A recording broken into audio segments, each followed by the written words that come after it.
세 번째로는 업무에 대한 환경, 일에 대한 공간입니다. 많이 좋아지고 있습니다. 그리고 많이 개선되고 있기도 하고 직원의 편의성을 더 따지고 직원의 편의성을 더 우선시하고 있는 영역들이 발견이 되고 있습니다. 최근 들어서 회자화되고 있는 인플로이 익스피리언스라는 관점에서 봤을 때도 단순히 디지털 환경에서의 경험뿐만 아니라 공간적 환경에서의 경험들도 매우 중요한 요소로 떠오르고 있음을 확인할 수 있습니다. 두 번째로는 코비드 여파로 재택근무와 원격근무가 활성화되고 있다라는 부분들도 무시하지 못할 하나의 요인으로 작용되고 있습니다. 인간은 어떤 환경에서 가장 최고의 성과를 낼 수 있을까요? 이 부분은 아직까지도 인류가 풀지 못한 숙제입니다. 여러 가지 연구 논문들도 나와 있고요. 여러 가지 파일럿 시도들도 나와 있습니다.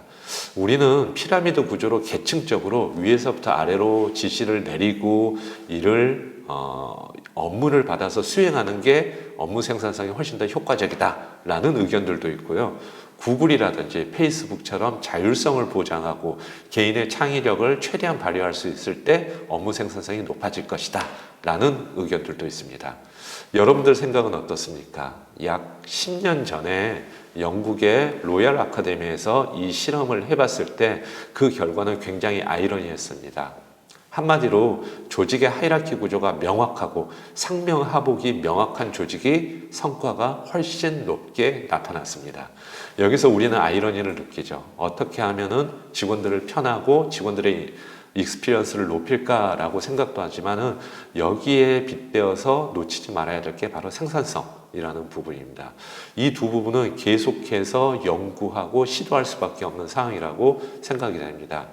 우리가 재택근무를 한다라고 했을 때 어떻게 보면 회사에서는 관리하지 못하는 영역으로 근무 환경들이 넘어가고 있는 상황입니다. 집에서 어떤 책상에서 일을 할지, 그리고 집에 가족들과 어떻게 함께 있을지, 그리고 집의 책상 위의 분위기는 어떨지 회사에서는 관리하지 못하고 확인할 수도 없습니다. 이러한 상황에서 직원들의 공간적인 만족도를 높여서 직원들의 경험을 높여서 업무 생산성을 높게 해야 된다라는 부분들은 도대체 어떻게 정의가 될 수 있을까요? 정말로 회사에서 고급 노트북과 고급 책상과 고급 의자 또는 방음 장치를 사줘야지 직원들의 업무 성과가 높을 수 있을까요? 아니면 이러한 모든 것들을 직원 선택에 맡겨서 알아서 일을 해라 라는 그 오더가 훨씬 더 업무 생산성을 높이게 할 수 있을까요? 정말 이 부분은 많은 시도와 연구가 필요할 거다라고 보고 있습니다. 한 가지 실마리를 찾는 부분이 최근에 확인되고 있습니다. 1년 정도 코비드 상황에서 재택근무를 시도했던 많은 기업들이 재택근무와 사무실 근무 간의 성과의 차이가 거의 나타나지 않더라라는 부분들이 확인되고 있습니다. 물론 여기에서는 여행업 이라든지 아니면은 운송업처럼 실제 비대면 환경에서 업 자체가 영향을 받는 업종들도 분명히 있습니다. 하지만 우리가 일반적으로 알고 있는 회사 생활, 사무실 생활의 근무 노동자들은 원격 근무를 하더라도 생산성에 큰 차이가 없다라는 부분들이 지금 확인되고 있는 사항들입니다. 이러한 결과들을 모으다 보니 그리고 예측을 하다 보니 휴먼 리소스 매니지먼트 또는 디벨롭먼트, 즉 기업의 인사관리라는 것들이 도대체 앞으로는 어떤 모습으로 바뀌어야 되는가라는 고민들을 근본적으로 해야 되는 시점이 다가왔습니다. 이제는 시대가 바뀌고 기술이 바뀌고 그리고 세대가 바뀌어서 그것을 어떻게 HR에서 서포트할 것인가라는 후행적 접근 방식으로는 관리 자체가 불가능합니다. 제가 제일 처음에 말씀드렸던 거 기억나십니까? 사원급이 부장급 연봉을 받게 된 그 세상이 다가온다라면은 인사 담당자는 그 부장님에게 도대체 뭐라고 이야기를 해줘야 될까요? 그리고 매니저를 신뢰하지 않는 MZ 세대들이 나타났을 때 매니저 리더십 교육 과정들은 또 어떻게 해야 될까요? 중간 관리자들은 도대체 얼마나 빨리 디지털 기술들을 습득을 해야 되고 부하 직원들한테 전혀 뒤처지지 않는 그런 디지털 기술들을 얼마나 빨리 확보를 해야 될까요?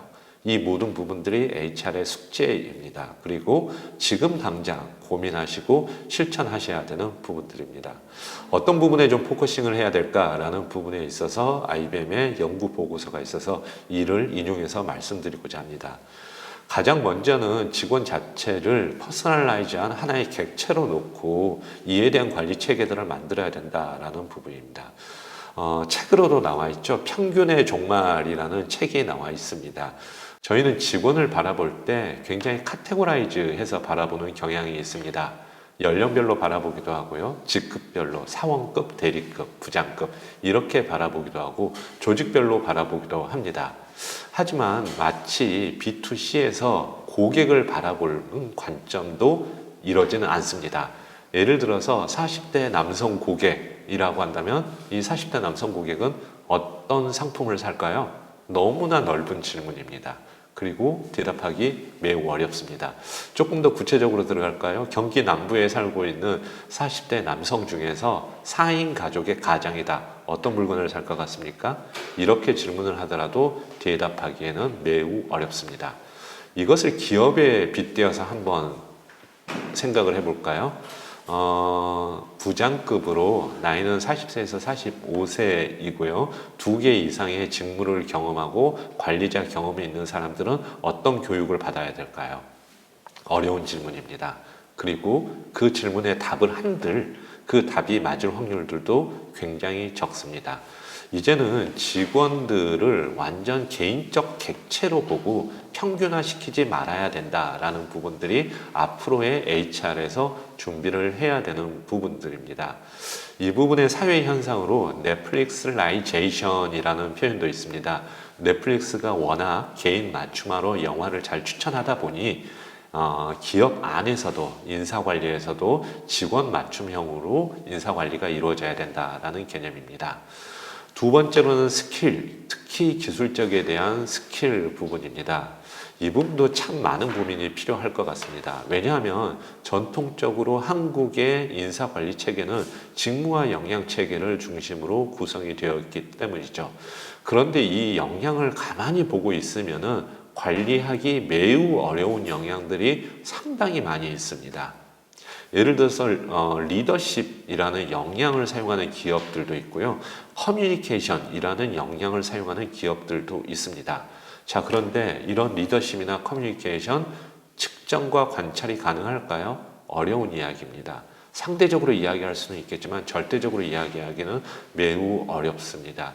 심지어 저는 이런 것도 봤습니다. 창의력, 도전정신, 주인의식, 도대체 이런 역량들은 어떻게 관찰을 하고 어떻게 평가를 할 수 있을까요?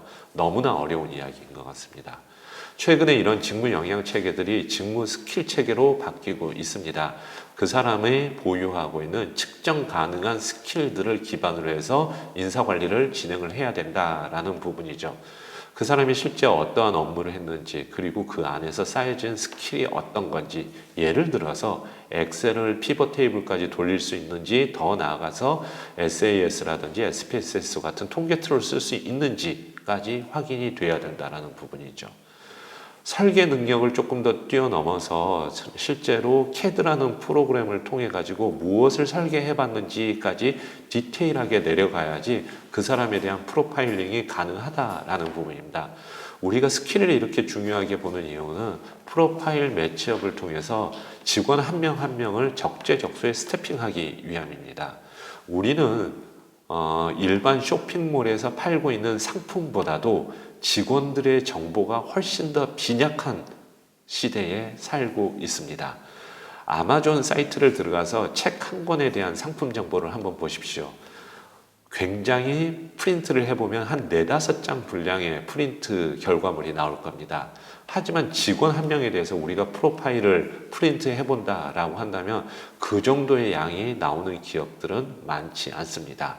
그 직원이 어떤 TF에 가입을 했는지, 어떤 커뮤니티에서 어떤 파일을 올렸는지, 누구의 글에 좋아요를 눌렀는지, 어떤 교육 콘텐츠를 퍼가요 라는 버튼을 눌렀는지 등등의 행동 데이터들이 아직은 많이 누적되어 있지 않기 때문입니다. 즉, 스킬을 강조하기 위해서는 직원의 프로파일링이 강화돼야 되고 그만큼 직원들의 행동 데이터들이 누적이 되어 있어야 가능한 이야기입니다.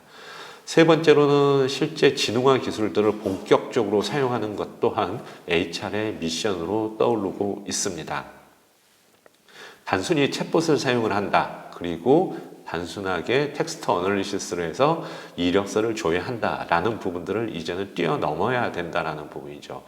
AI 이퀄 HR이 되어야 되는 세상입니다. 너무 제가 나가서 이야기하는 것 같습니까? 그렇지 않습니다.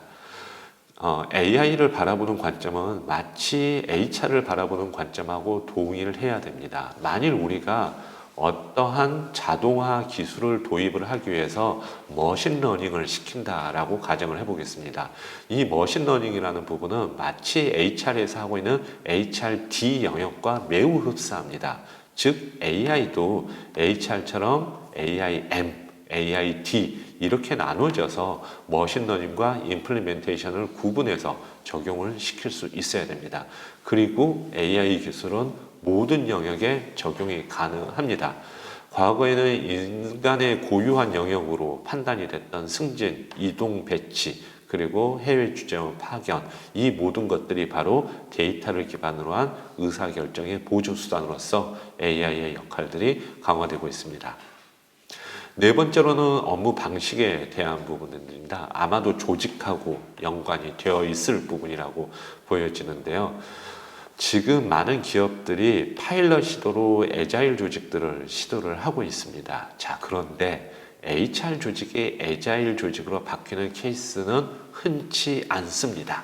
아직까지 TF라든지 한시적 조직으로서의 애자일 모습은 보이지만 HR 자체가 애자일 조직으로 바뀌는 부분들은 보이지 않습니다. 그 이유도 이해는 됩니다. 우리가 지금까지 채용, 평가, 보상, 육성 이러한 HR의 기능 관점에서 봤기 때문에 이 기능 중심의 조직이 현재의 HR 조직의 구조로 만들어져 있기 때문이죠. 하지만 관점을 좀 바꿔볼까요? 직원 입장에서는 채용, 평가, 보상, 육성 이렇게 HR 조직이 구분되는 것에 대해서 아무 관심을 가지지 않습니다. 전혀 내 업무와 상관이 없는 조직 구조라는 거죠. 오히려 직원 입장에서 또는 경영자 입장에서 필요한 HR의 조직 구조는 워크포스 어널리틱스라든지 인플로이 익스피리언스 조직들 또는 챗봇과 같이 디지털 워커들을 어떻게 매니징할 것인가 이러한 부분들이 현실적으로 필요한 부분입니다. 아직은 파일럿 단계이겠지만은 HR 자체도 애자일한 조직으로 바뀌기 위한 시도들이 필요할 것 같습니다. 마지막으로는 이 모든 것의 신뢰성과 투명성이 담보되어야 됩니다. 알고리즘의 딜레마가 있죠. 아마 넷플릭스에서 그 이세돌과 알파고의 다큐멘터리, 알파고라는 다큐멘터리를 보시면 이런 장면이 있습니다. 실제 그 알파고를 만든 회사에서 이세돌이 알파고를 이겼을 때 알파고가 한 수를 잘못 둡니다. 다음에 생각을 해보면은 그 자체가 페인으로 여겨진 가장 그 실수의 트리거가 있었는데요. 알파고가 어떤 수를 딱 잘못 뒀을 때 그 엔지니어들, 개발자들이 모여서 이런 이야기를 합니다. 알파고가 왜 저 수를 뒀을까? 왜 저기다가 돌을 놨을까? 라는 이야기를 합니다. 즉, 알파고가 작동되는 알고리즘을 개발자들도 모르고 있다는 거죠. 그 수를 거기다 왜 뒀는지 개발자들도 모르는 게 현실입니다. 그리고 그게 맞습니다. 기계 학습을 하면서 계속해서 AI는 스스로 진화하기 때문이죠. 자, 이러한 알고리즘의 딜레마를 HR 부분에서 신경 쓰고 바라봐야 됩니다. 이거 현실적인 이야기로 해보면 굉장히 무서운 이야기가 될 수 있습니다. 이번에 채용을 쭉 시켜서 합격자들을 분석을 해봤더니 편부편모인 사람들은 대부분 다 떨어졌습니다. 그러니까 온전하게 엄마와 아빠가 있는 사람들만 다 합격했습니다. 자, 이게 어떤 의미를 가지고 있을까요? 그리고 월소득이, 부모님의 월소득이 얼마 미만인 사람들은 대부분 불합격했습니다. 라는 결론이 나왔다고 생각을 해보겠습니다.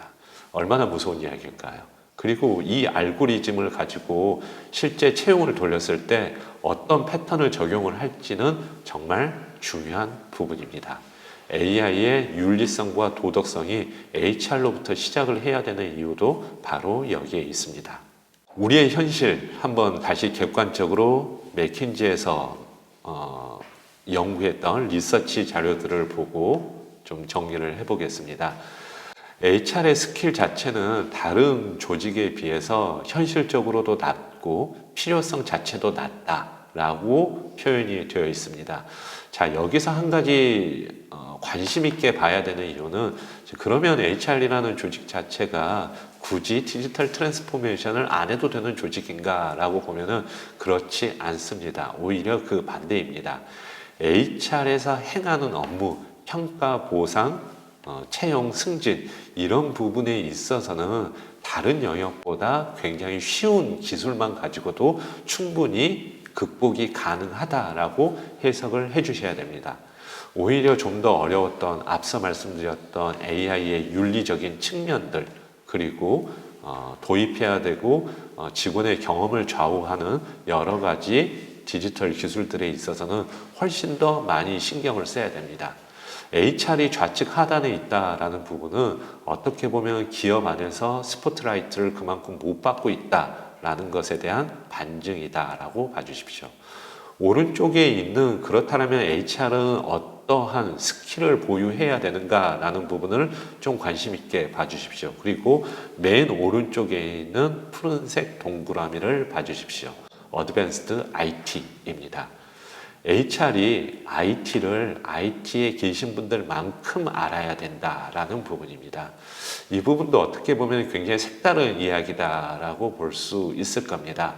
인사관리는 그렇게 하는 게 아니야. 인사관리는 데이터로 나오는 게 아니야. 시스템에서 나온 걸로 의사결정을 하는 HR이 왜 필요해? 라는 이야기들을 종종 합니다. 자, 그런데 이러한 선입견들을 한번 180도 뒤집어서 생각을 해 보십시오. 왜 못하지? 이렇게 알고리즘으로 나온 의사결정 사항들이 도대체 뭐가 틀린다라는 거지? 우리는 이렇게 신속하게 HR의 의사결정을 할 수 있었는데 왜 미뤄왔던 거지? 라는 부분입니다. 어떻게 보면은 이 안에는 지금까지 인간이 가지고 있었던 성견과 편익견 그리고 권력 이러한 구조들 때문에 HR 발전을 가로막지 않았을까라고 생각이 됩니다. 인간은 재밌게도 본인이 관리자가 되거나 승진이 되거나 또는 HR과 같은 부서에 일을 하게 되면은 권력을 가졌다라고 생각을 하고 있습니다. 예를 들어서 그런 거죠. 내가 상사가 되면 내 부하 직원들에 대한 권력을 가졌다. 그리고 내가 HR 조직이 되고 모든 인사정보들, 임원들에 대한 인사정보를 다 볼 수 있다라고 하면은 나는 권력을 가졌다라고 생각을 하고 있습니다. 정말로 아이러니한 표현입니다. 만일 어떤 CRM 담당자가 고객의 정보를 가지고 있다고 해서 그 사람이 그 고객에게 영향을 미칠 수 있거나 권력을 가졌다라고 생각할 수 있을까요? 어떤 상품 담당자, 제품 담당자가 내가 만든 프로덕트의 스펙과 프로파일을 다 알고 있다라고 해서 그 상품에 권력을 가졌다라고 생각을 할까요? 그렇지는 않을 겁니다. 오직 인간만이 그렇게 생각을 합니다. 때문에 사람이 판단하고 사람이 개입했던 일들에 대한 디지털 적용 부분들을 과거와는 다르게 좀 더 극적으로 그리고 좀 더 빠르게 생각을 해야 될 필요가 지금은 있는 것 같습니다. 두 번째로 여기에 그려진 많은 동그라미들을 보면 상당히 홀리스틱한 그런 표현들입니다. 보시면 리더십도 있고요. 크리티컬 싱킹도 있습니다. 사고법 자체가 이제는 좀 바뀌어야 된다라는 부분입니다. AI나 디지털 기술들을 통해서 인사관리를 하기 위해서는 앞서 말씀드렸던 편견과 선입견, 권력에 대한 생각들 이러한 사고 자체를 합리적이고 표준화되고 신속하고 효율적인 사고로 바꿔야 된다라는 부분이고 HR한테 훨씬 더 필요하다라고 보고서에서는 나와 있습니다. 한편으로는 부끄러운 이야기가 될 수도 있을 것 같고요. 한편으로는 그만큼 중요하다라는 이야기가 될 수도 있을 것 같습니다. 만일 HR이 도덕적이지 않는 알고리즘을 사용을 하거나 홀리스틱 스킬에 관심을 가지고 있지 않다라고 한다면 아마도 그 기업은 생존 자체가 불안정한 상태로 바뀔 수 있을 겁니다. 실제적으로 조직의 모습들의 변화로 이러한 그 혁신들의 시작점을 잡아볼 수 있을 것 같습니다. 좌측에 보시는 굉장히 하이라키 구조화되어 있는 조직들의 모습이 가운데 있는 것 같이 스쿼드 조직으로 바뀌어야 된다라는 부분입니다. 앞서 제가 애자일 조직을 말씀을 드렸는데요. 스쿼드 방식의 조직도 동일한 맥락입니다. 우리는 이슈별로, 사안별로, 그리고 비즈니스 프라이어리티별로 HR의 조직을 바꿔야 된다라는 이야기입니다. 단순히 채용이 이슈가 아니고요. 탤런트를 어떻게 하면 퀴지션 할 것인가 라는 종합적 관점에서 바라봐야 된다라는 부분입니다. 단순히 교육이 아니고요. 어떻게 하면 탤런트들을 육성시키고 성장시키고 커리어 모델을 가져갈 수 있게끔 할 것인가 라는 종합적인 관점에서 봐야 된다라는 부분이죠. 그리고 이런 부분들은 온고잉한 업무 프로세스가 아니고 항시적으로 개선하고 그 부정적 결과라든지 아니면 개선 사항들을 찾아내서 이를 극복하는 가운데 있는 스쿼드와 같은 조직으로 바뀌어야 된다라는 부분들이 HR에서 가장 먼저 시도해 볼 수 있는 사항들이라고 보입니다.